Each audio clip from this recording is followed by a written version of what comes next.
Okay, so the Supreme Court upholds Trump's travel ban. Trump is in the driver's seat right now when it comes to immigration. Now they're talking about involving the Navy, housing 50,000 immigrants on the Navy ships. I don't know if that's a good idea. You have a huge humanitarian crisis in Latin America. So we'll see what happens. So without any further ado, let's get into it.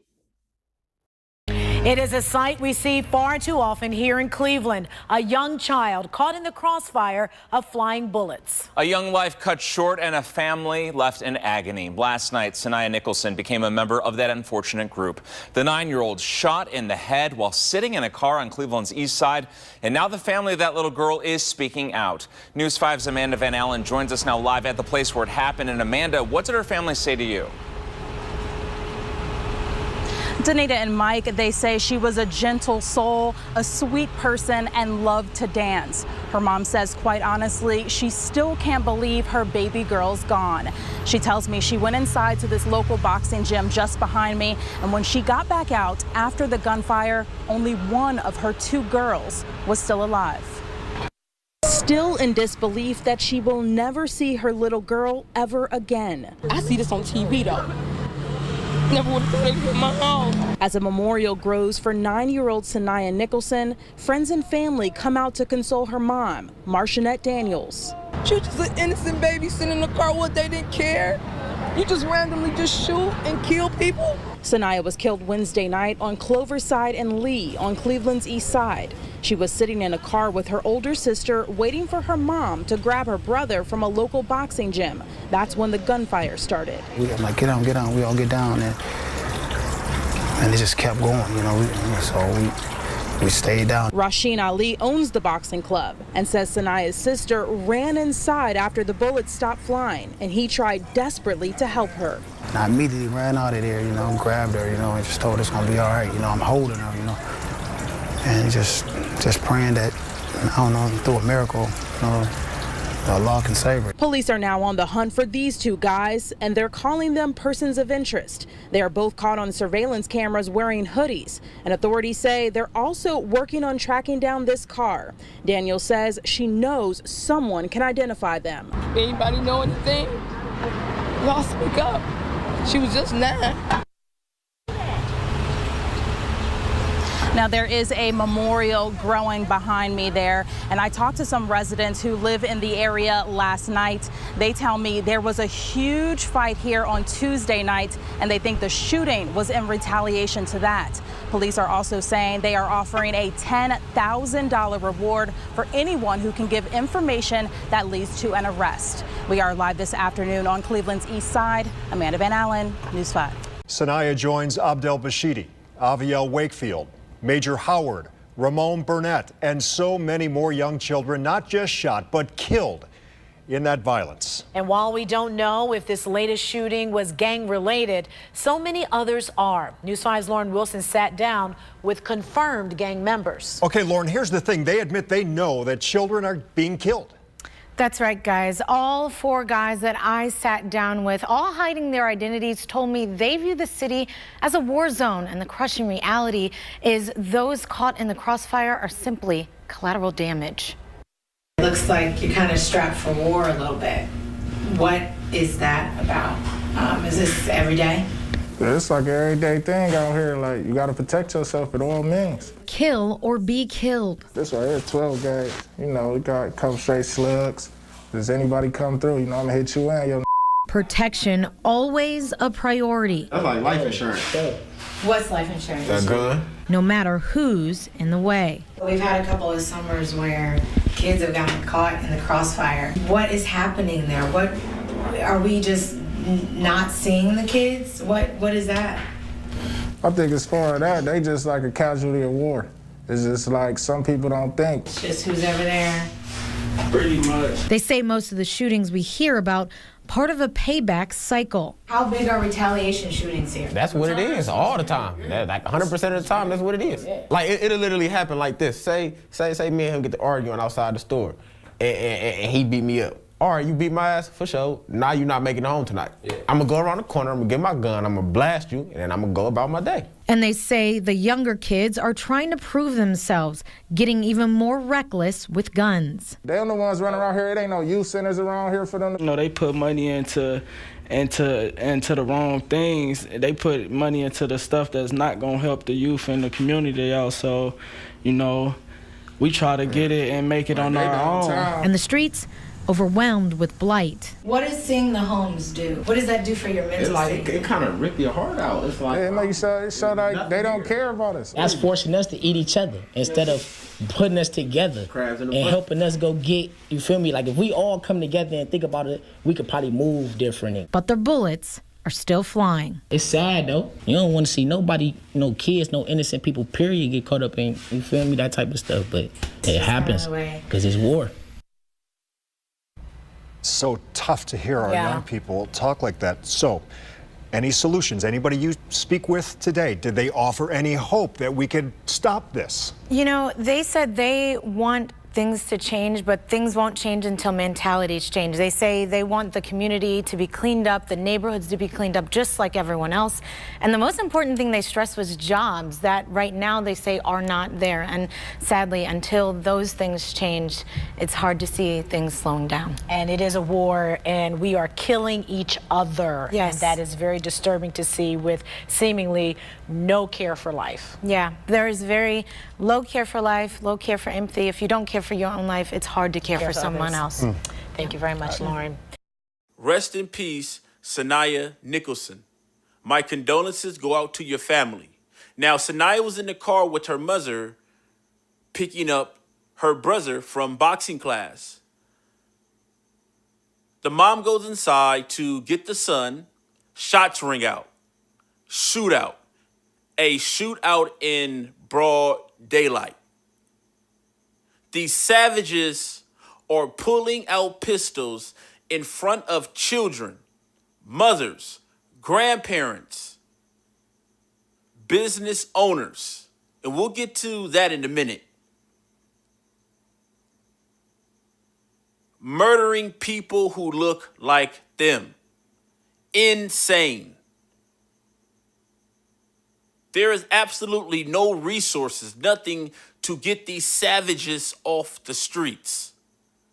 Who's giving these young black men guns and falling out over this K2 and all these drugs, and they're just shooting up everything?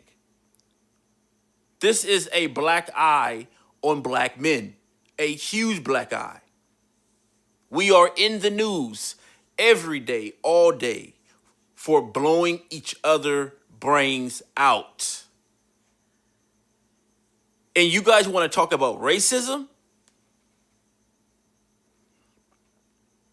Does shooting someone who looks like you racism because you rather shoot your kinfolk than your enemy? You say cops are your major problem in Black America.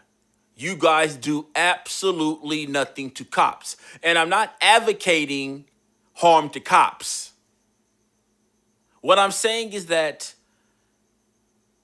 these savages out here rather kill their own than go after the real enemy.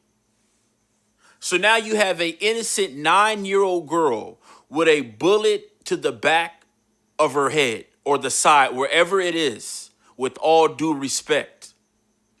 And then you look at the fact that they were young black men in their teens or in their early 20s. And who's at fault?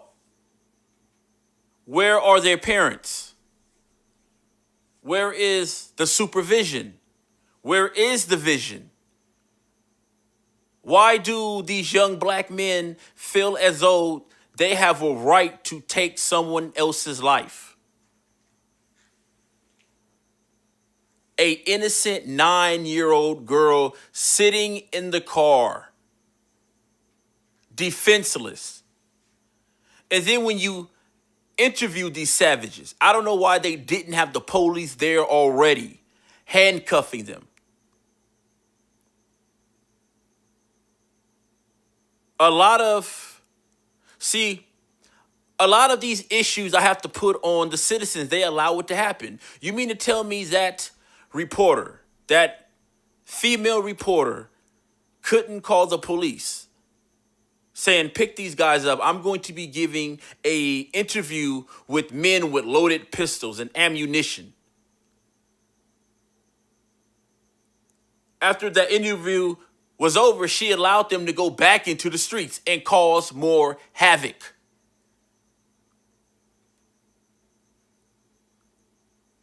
You see how that works? And now they get on camera. They're comfortable in getting on camera, talking about it's a casualty of war. And then they bring up the lack of jobs, which, yeah, but you can't use that after you kill somebody, dude. In a lot of these communities, yes, there are no resources. These Democrat-controlled cities. Where are the community leaders? The churches? The people who feed the homeless? The teachers, the parents, the mom, the dad? These kids are running wild. Look what happened with rapper Triple X.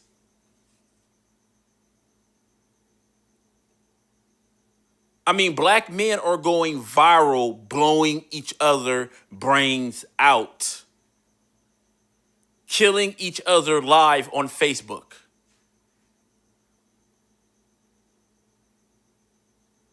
You just had a young guy in Brooklyn, I believe Brooklyn, he got dragged out the store, mistaken identity, stabbed in his neck, dead, he died. May he rest in peace, and my condolences go out to his family also. It's nuts. Someone has to get to the youth. I mean, where are the parents? And that's why we talk about this immigration. Like, listen, America has Americans' own problems. A lot of problems that is going to take decades to solve. You got too much on your plate to be worried about some immigrants or to even be worried about white supremacy. You don't have a chance about white supremacy because you rather blow each other brains out. It makes absolutely no sense that you turned your city, your town, your streets into an all-out war zone. An all-out war zone. And then all your leaders are now strapped for cash. The Democrat Party, they don't have any money for you because you're so busy advocating for undocumented labor. The Democrats have to take some of that money and help out the undocumented immigrants. So that lessens your portion of the pie. Everyone understands this but you. You got all of these problems on your table and you're advocating for more problems. This little girl don't get a second chance. It's a wrap. That's horrible. That is horrible. These Pookies and Ray Rays need to be exterminated. I find it odd people don't give these type of men more airtime on YouTube, meaning that this needs to be talked about more. These Pookies and Ray Rays.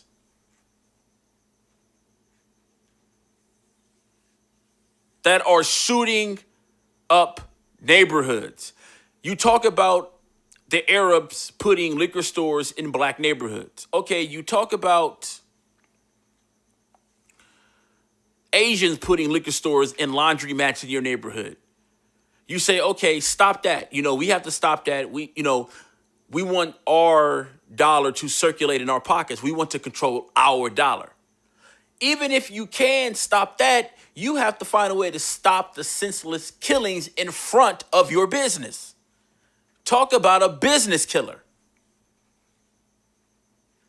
Then you have the brother, salute to him, the boxing instructor. He said he went out there to hold the little girl and pray that a miracle happened. It's just horrible, dude. It's just horrible. And the fact that that lady news reporter walked out of there without dialing 911, allowing these savages to go back onto the streets to wreak more havoc. And see, we have to look at the role we play in it too.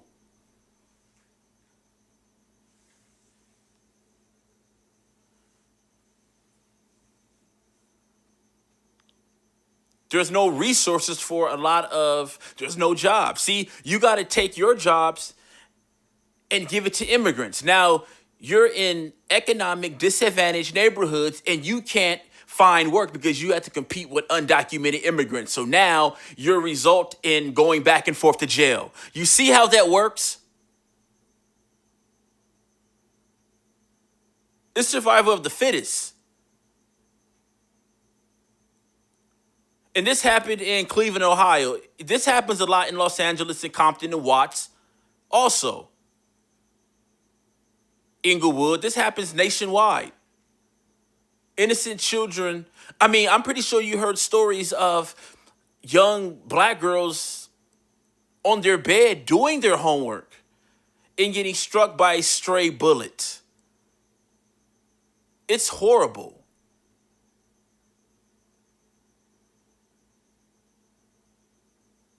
And now it's only going to get worse. Again, this is going to be the summer you won't forget.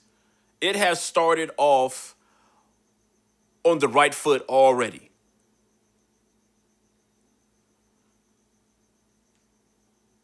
And Black America have a lot of cleaning up to do, but you have to you got to do something about these savages. These guys can't point, they can't shoot, they dysfunctional, they're retarded.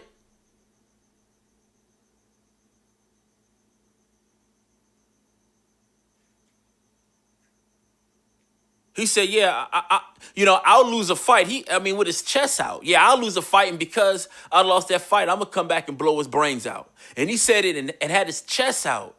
And I'm just like, wow, and a lot of these guys you can't talk to. You're wasting your time trying to talk sense into them. They cannot function in society.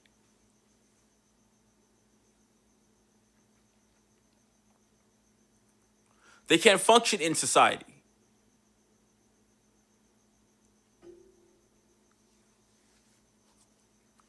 And now you have a war zone that is taking place all over America in these urban areas, or as Bill O'Reilly used to call it, precincts.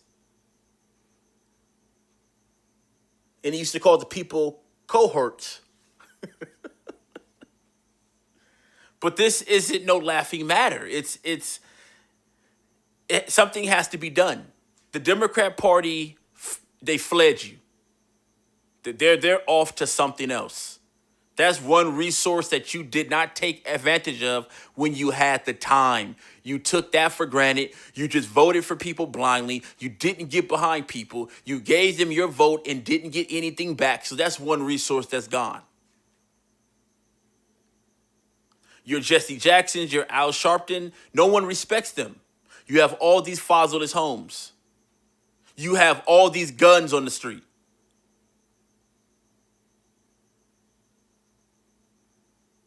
You have the internet where confrontations are popping off. The internet is the origin of a lot of confrontations and shootings. You have rappers being shot at. You have rappers' house being robbed. Attempted robbery.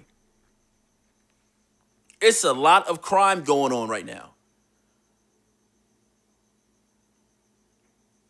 And America is one big killing field right now.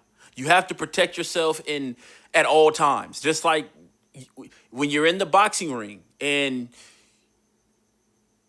you're in the center and you're looking at your opponent face to face and the ref is right in between. What does he say? Protect yourself at all times. You never know.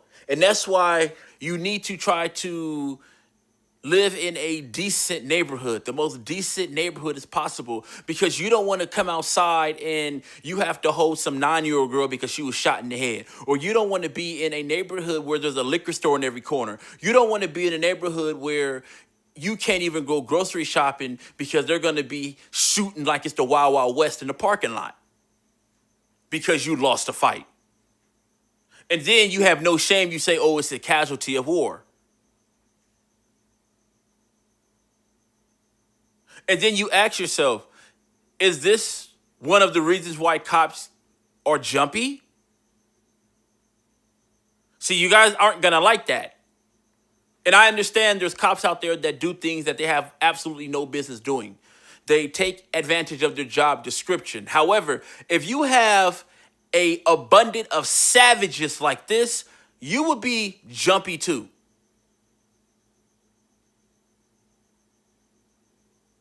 You would be jumpy too. This is on a level where you can actually, if they had a ballot where you can vote on bringing in the military in some of these black communities, I would go and vote that. A lot of these communities need to be cleansed, like a colon. Honestly, needs to be cleansed. Black America needs a colon cleanse, if you will, if that makes any sense. You need to get all of these murderers, killers, child molesters, backstabbers, real coons, real buck dancers, real shoe shines, real beta males, not just words you guys throw out, like make them stick. The word beta male has turned into the word coon now. It holds no weight anymore. You guys used it for everything. You misused words. These savages are your beta males. These savages here are your coons.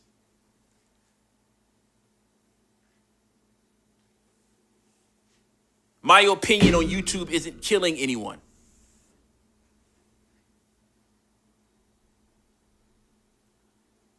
My opinion on YouTube is not killing anyone. Meanwhile, these savages are.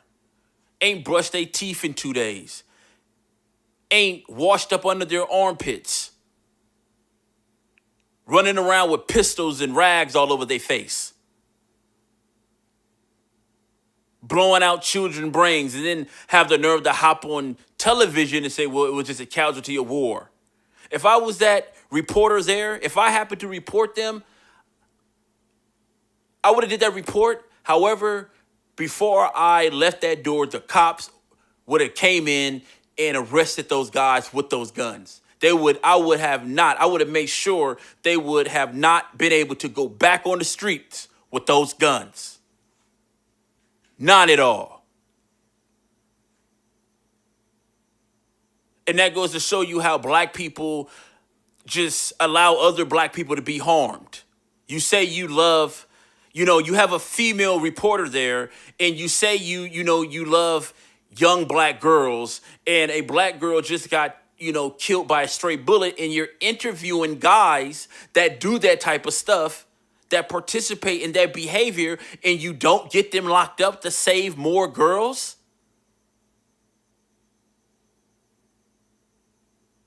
I can't even give you props for doing the interview. If you could have, I mean, honestly, sweeping things under the rug is where Black America is right now. And now it's to the point where you don't have any resources to pull together to stop it. Why? Because you're too busy sharing it with the undocumented immigrants. These savages need to be locked up.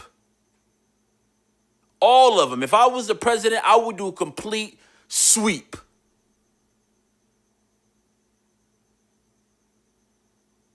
A complete sweep.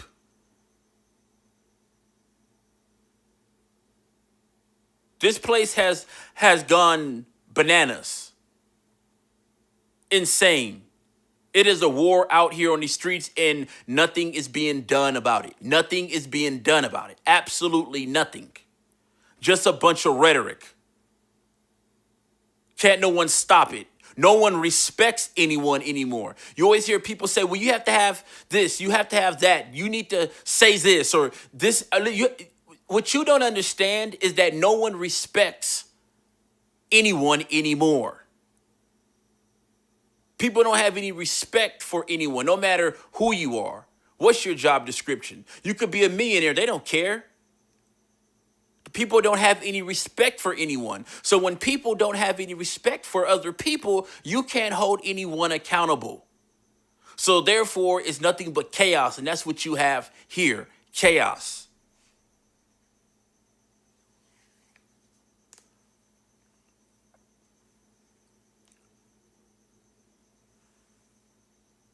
Again, we're in the age of black men snitching, telling on themselves, holding pistols on cameras, gold teethus in their mouth.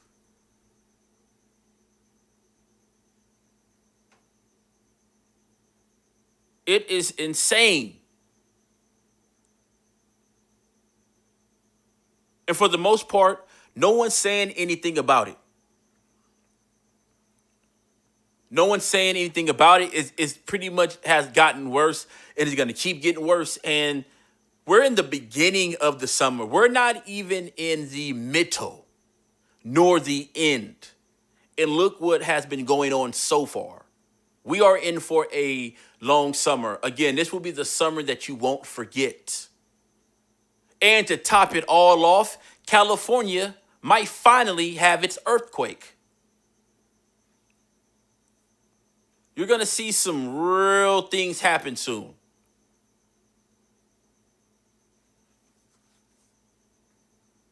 And so you have a bunch of fatherless men that are growing up out here, and this is what you have. This is the result. And unfortunately, Saniyah's mother, she didn't know that was going to happen. You can't plan for that. You cannot plan for that.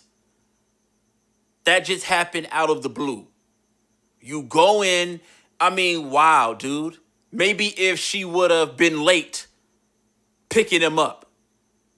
You get what I'm saying? You go through all of these scenarios on how this could not have happened and how to prevent it again, right? So imagine if she lost her car keys and that time, you know, she missed that shootout, or maybe if she was able to go a little earlier and pick him up. But things like that, I guess I don't want to say it was supposed to happen, but unfortunately, I mean, it happened like that. And so now all we can do is just do stories like this. What are the solutions? And then people had a problem because I said Black America is in peril. It is. Look at the men. Look at the women. Black American men need a complete overhaul. A lot of black men are gay. A lot of black men have mental health issues. A lot of black men are incarcerated. A lot of black men act like savages, like these savages are doing, shooting up everything like it's the Wild Wild West. Because you lost a fight, an innocent 9-year-old girl had to die because your punk ass lost a fight. And then you say, well, it's because we don't have any resources. You know, we ain't got no schools and all of this. Okay. Then why aren't you taking your frustrations out on the people who put you in that position? Doesn't it make logic sense to go after the people who put you in that position?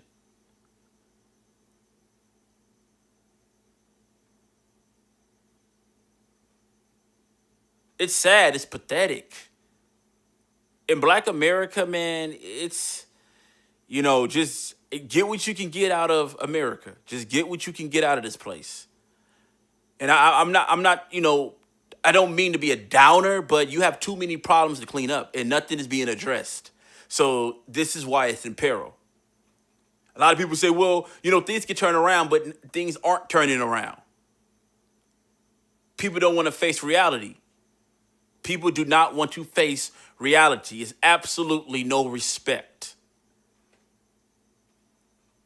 Anytime you are not safe in your own community, picking up your son from boxing class, from school, from the barber, from playing basketball.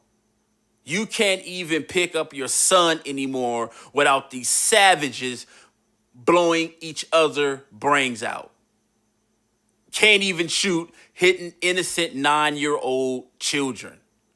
And hopefully, they give those savages the death penalty. Put them on death row. Put them on death row.